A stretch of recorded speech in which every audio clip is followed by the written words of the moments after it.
তো আমরা যারা নিজেদের চুড়ি নিজেই বানাতে চাচ্ছি, বিক্রির জন্য না, শুধু শখে নিজের চুড়িটা নিজেই বানাতে চাচ্ছি, বাড়িতে টুকরা কাপড় আছে, শুধুমাত্র একটু প্লাস্টিকের চুড়ি কিনে সুন্দর করে চুড়ি বানাতে চাচ্ছি কম খরচের মধ্যে, তাদের জন্য আজকের ভিডিওটি। আসসালামু আলাইকুম, welcome back to my new video. আশা করি সবাই অনেক ভালো আছেন।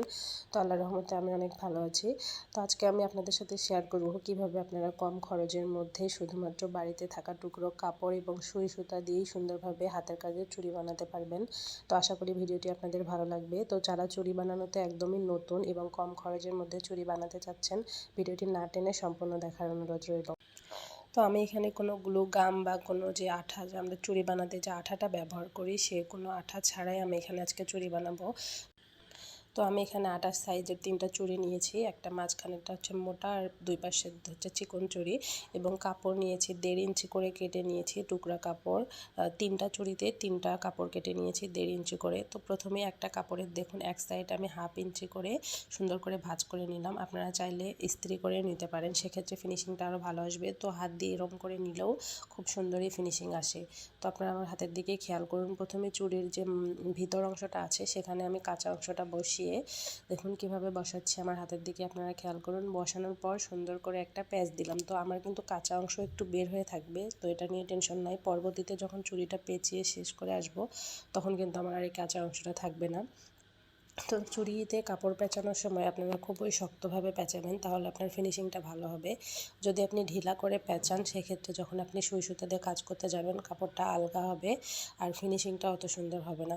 তো দেখুন এই পাশের একটা কাপড় হালকা যে 1/2 ইঞ্চি আমি ভাঁজ করেছি, সেই 1/2 ইঞ্চি ভাঁজ রেখেই সুন্দর করে আমি টাইট করে সুন্দর করে চুড়িটা পেঁচিয়ে নিচ্ছি। তো B600 যে গ্লুটা আছে সেটা কিনতেও কিন্তু মোটামুটি ভালো টাকা লাগে। তো যদি আমরা শুধুমাত্র শখের বশেই 2 সেট বা 3 সেট চুড়ি বানাই, সেক্ষেত্রে গ্লুটা মানে 2-3 সেট বানানোর পরে গ্লুটা আমার এমনি পড়ে থাকবে, কোনো কাজে লাগবে না। তো সেই জন্য বাড়িতে তো সুই সুতা থাকেই, শুধুমাত্র সেই সুই সুতা দিয়েই সুন্দরভাবে এভাবে কাপড় পেঁচিয়েও চুড়ি বানানো যায়।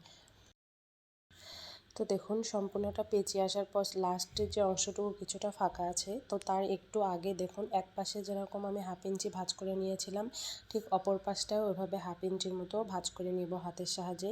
নেয়ার পর একটা ভাঁজ দিব।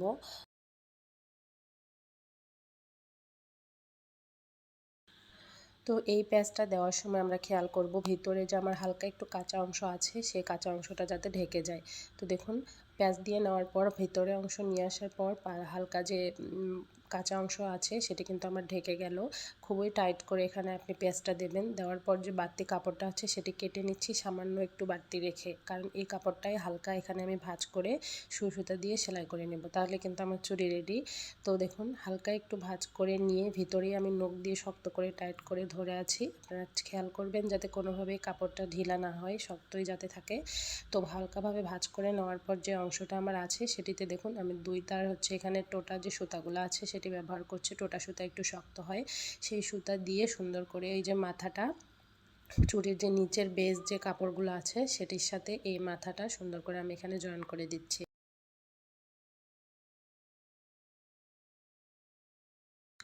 তো আশা করি আপনারা বুঝতে পেরেছেন। তো আমার গাম ছাড়াই কিন্তু চুড়ি হয়ে গেল। আর এভাবে সুই সুতা দিয়ে দিলেই কিন্তু হচ্ছে গামের চেয়েও বেশি শক্ত হয় জিনিসটা, আপনার হচ্ছে মজবুত হয়, কাপড়টা কখনোই খুলে যাওয়ার কোনো সম্ভাবনা থাকে না। তো আপনার যদি আঠাটা খুব ভালোভাবে না লাগে, সেক্ষেত্রে চুড়ি খোলাখুলি করতে গেলে আপনার গামটা ছুটে যেতে পারে। তো সুই সুতা দিয়ে কিন্তু খুব বেশি মজবুত হয়। তো আশা করি ভিডিওটি আপনাদের ভালো লেগেছে। তো ভিডিওর কোনো অংশ যদি তবুও আপনাদের বুঝতে অসুবিধা হয়, অবশ্যই কিন্তু আপনারা কমেন্ট বক্সে জানাবেন।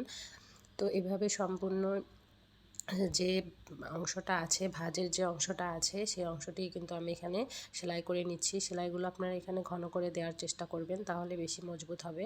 তো দেওয়ার পর এখানে দেখুন গিট দিয়ে নিলেই কিন্তু আমরা চুড়ি রেডি।